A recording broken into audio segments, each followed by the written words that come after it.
Muito bem, então vamos lá, resolução do último simulado do livro 3.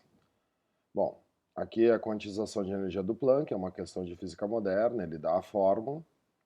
Considerando os fótons de radiação eletromagnética a seguir, numere os parênteses em ordem crescente de sua energia,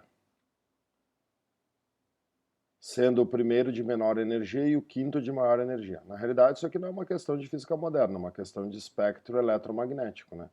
O que nós temos aqui? Ondas de rádio, micro-ondas, infravermelho, luz visível, ultravioleta, raio-x, raio gama. O que é isso? É um ordenamento crescente de frequência ou energia. Frequência ou energia. Então o gama é a onda mais poderosa que existe. Então, como ele quer em ordem crescente de menor para de maior, o 5 aqui só pode ser o gama. Ultravioleta e infravermelho. O infravermelho, tá vendo aqui, ó, nós temos luz azul, luz vermelha. Azul e vermelha são luz visível, que estão acima, né, tem mais frequência do que infravermelho. Então o infravermelho aqui é o 1. Aí aqui a comparação da luz vermelha com a luz azul, a vermelha tem menos frequência que o azul, então o vermelho é o 2, o azul é o 3. O ultravioleta é o 4 e o gama é o 5.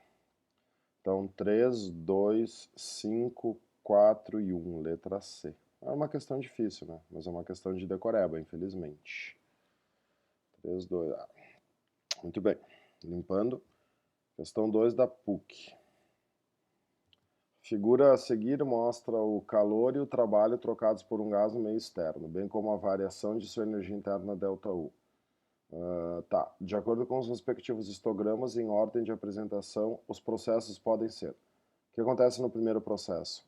O calor é positivo, o trabalho é positivo e a variação da energia interna vale zero. Qual é o único que não varia a energia interna? Isotérmico. Então esse primeiro aqui é uma isotérmica.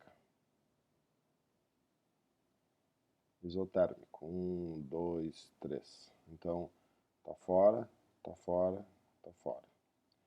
O que nós temos aqui? A quantidade de calor trocada vale zero. Quem é que não troca calor? Adiabático. Adiabático. Bom, só com isso eu já resolvo, né? A resposta só pode ser Dinamarca. Mas vamos conferir os outros. O que eu tenho aqui? Não tenho realização de trabalho. Trabalho vale zero. Qual é a transformação que o trabalho vale zero? Isovolumétrico ou isocórico. Isovolumétrico, e aqui nada vale zero. Então só pode ser o isobárico. O único que tudo é positivo é a isobárica. Dinamarca. Limpando. Questão 3 também da PUC. Um sonar fetal cuja finalidade é escutar os batimentos cardíacos de um bebê em formação, ultrassom. A pastilha emissora com uma frequência, tá, quantos medidas são variáveis nessa frequência? As ondas de ultrassom produzidas devem ter um comprimento de onda que possibilite a reflexão das ondas sobre a versão do feto. As ondas ultrassônicas refletidas que tornam a pastilha apresentam frequência ligeiramente alterada, o que gera interferências periódicas de reforço e atenuação no sinal elétrico resultante nas pastilhas. As alterações dos sinais elétricos podem ser amplificadas e levadas ao alto-falante, permitindo que os batimentos do feto sejam ouvidos.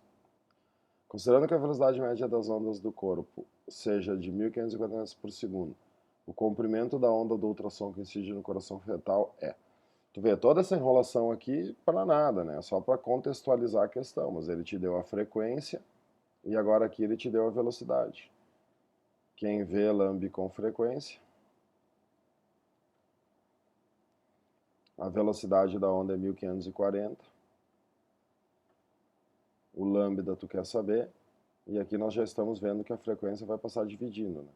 Estamos dividindo por 2,2 vezes 10 na 6. Tem que dar só as unidades, né? Aqui está em metros por segundo, aqui está em hertz. Então o lambda vai ser... Vamos chamar a calculator aqui. O que eu tenho aqui? 1540 dividido por 2,2 vai dar 700. Então aqui o lambda vai ser 700, só que 700 vezes 10 na menos 6, porque o expoente sobe negativo. Então o lambda vai ser de 1, 2, 3, então 1, 2, 3, 700, né? Aí vai dar 1, 2, 3, 4, 5, 6 metros. Para transformar isso aqui em milímetros, devemos fazer o quê? Devemos dividir por 1000 ou multiplicar por 10 na menos 3 para virar milímetro. Então o lambda vai ter que andar três casas, 1, 2, 3. 0,7 milímetros é o comprimento da onda desse ultrassom usado. E aí problemas, né? Porque nos sobraram... Tu vê que chatinha essa questão, né? Questão difícil da PUC, porque tem que fazer o cálculo bem direitinho. Complicado isso aqui. Tá, e o efeito que descreve as alterações da frequência nas ondas refletidas chama-se Doppler. Então a resposta é Canadá. Sempre que falar em alteração de frequência é o efeito Doppler. Efeito Joule nada a ver, né? Efeito Joule é a produção de calor num resistor.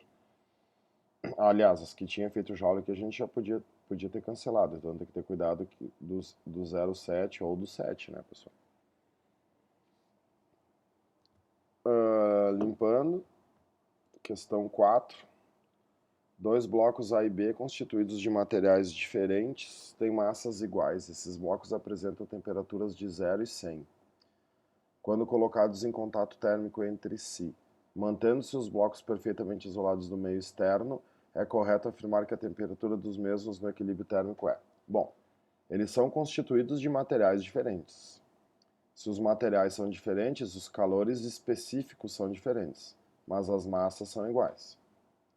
Então, para eles, a temperatura de equilíbrio ser de 50, né, os calores específicos tinham que ser os mesmos. Então, letra A.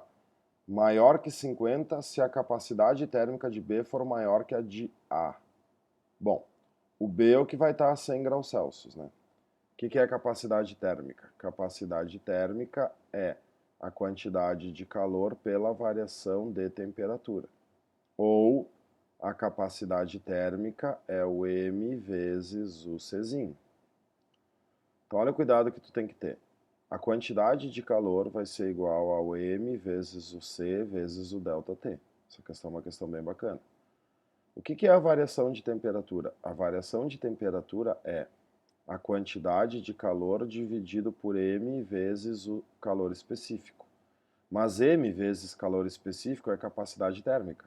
Então a gente pode dizer que a variação de temperatura é a quantidade de calor dividido pela capacidade térmica. Claro, né? Era só tu pensar nessa fórmula aqui. Isso serviu como revisão. Então, vai variar mais de temperatura quem tiver menor capacidade térmica, tá vendo? A variação de temperatura é grande se a capacidade térmica for pequena. O que está acontecendo aqui? Se o corpo que está a 100 graus Celsius tiver uma capacidade térmica maior, ele vai variar menos de temperatura. O corpo B tem que variar menos e o corpo A tem que variar mais. Se as capacidades térmicas fossem iguais e um está a 0 e o outro está a 100, a temperatura de equilíbrio vai ser de 50. Se o B tiver maior capacidade térmica, o B vai variar menos de temperatura. E aí a temperatura de equilíbrio vai ser maior do que 50. Então a resposta é letra A, maior que 50 se a capacidade térmica de B for maior que a de A. Muito boa questão, tá?